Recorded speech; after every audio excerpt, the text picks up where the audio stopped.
Hello, I'm Nick with TradingAnalysis.com and need to ask you an important question, especially men out there over 30. Would you dare let yourself be seen in Crocs, the slip-on shoes? Our fearless founder found himself in the hot seat on CNBC, discussing this pressing issue for middle-aged men everywhere. Todd was being interviewed about Nike on CNBC's Power Lunch following a strong earnings report, but Todd instead made the case for Crocs, a stock he owns. Here is a clip, and after that he'll go into more detail of the technicals and fundamentals behind the stock. Touch right now. Okay, let's move on, Todd. Stock number 2 is Nike. Real nice pop off some better than expected earnings, better than lowered expectations, we might add. What is the longer or medium-term trend like on Nike? Yeah, hey, Sully. Big beat. EPS was like 33% above consensus, but margins are squished here. Inventories have been increasing, and I don't think Nike has as much pricing power as some of the other retailers as are, I would say, kind of high end. Technically speaking, the stock is below $118. That's resistance from August. If it can manage to get through that, they have another set of resistance, about 123 from June. Plus, the stock I think is expensive. I'm more of a Crocs kind of guy. That's a stock that I own in the growth portfolio. I like that one better. Before dwelling on that, let's move along, Todd, to the utility. Southern Company. Thank you. I appreciate you letting. Do you like this sector? Feel free to show us your footwear now, by the way. Thanks for. And yeah, my trading Crocs under there. Yeah, no, I like it. A good rotation. We believe our fashion challenge leader missed Kelly Evans' cue to show the national audience his ugly footwear. So let's do that, and then the stock. Question for you. Do real men wear Crocs, or do real men not care? I mean, around the house, how do you not have Crocs? Plus, my kids love them. So that's the debate, and a few of our members and clients kind of laugh at me for Crocs. Some men wouldn't be caught dead in them. I don't know. I personally, you're over 40, 3 kids, married, who cares? Function over form and fashion. Anyways, I like the stock, Crocs, over Nike. To start, let's compare Nike over Crocs. Now, this is a percent change off of the high in November 21 of the two stocks.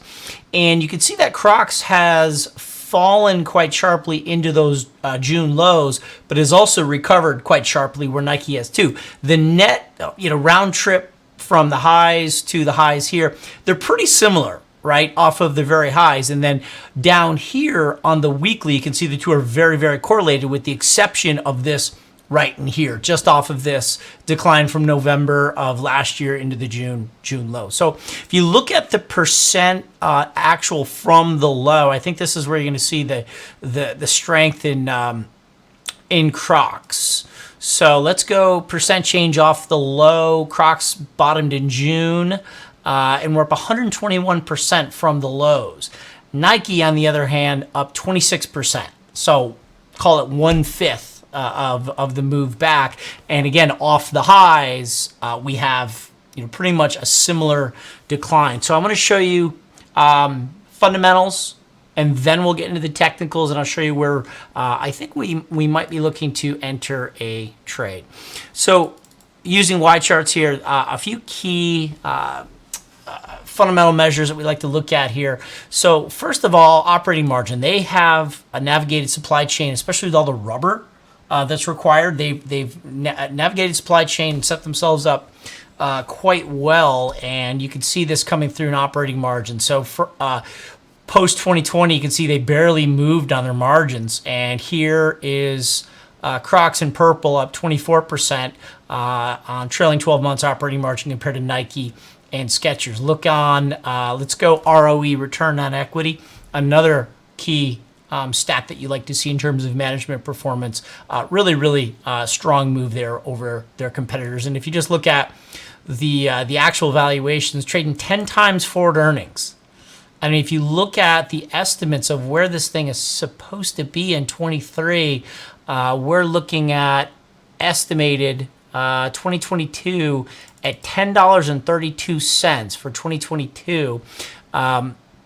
And the estimate was for $8.13 going into 2023, $10.70, so 40 cents growth off of 1032. So what is that? Call it 4%, somewhere around there, not great. But looking out to 2024, you're going up to $12.16. So that's how you get the multiple there. So if we're only looking for $10.70 divided by 104.62, it seems cheap to me. That's your 10 times forward earnings for 2023 with those kind of margins. Plus, I don't know about you, and I'm going to get the technicals out here, but if you have kids and you've been to a Crocs store, they have all those, I think they're gibbets is what they're called. Good luck. The kids love them. Good luck getting out of there with spending any less than $30 or $40 to attach these things that ultimately will fall off your shoes, and your kids are going to want you to buy more of them. So here's the chart in Crocs. This is the weekly from an Elliott Wave point of view. Let me just flip this over, and now we'll wrap this up. So this is the weekly. There's that 100% move off the low, as I mentioned. We're into the 61% retracement of that November to June move. If we can get through there, we're in a potential third of a third situation, which if we can break through, the 786 is up there, plus some fib multiples off of the internal of the wave count, and that would give you 135 in Crocs. So I hold it in my growth portfolio at the wealth management. I'm looking to do an options trade on the research business. If we can get a little love above the 618 retracement, let me know what you think. Are you a Crocs man? Not? You're not? Wouldn't be caught dead in them? I guess I understand that too. Hey, thanks for listening. We will see you in the next video update. Take care.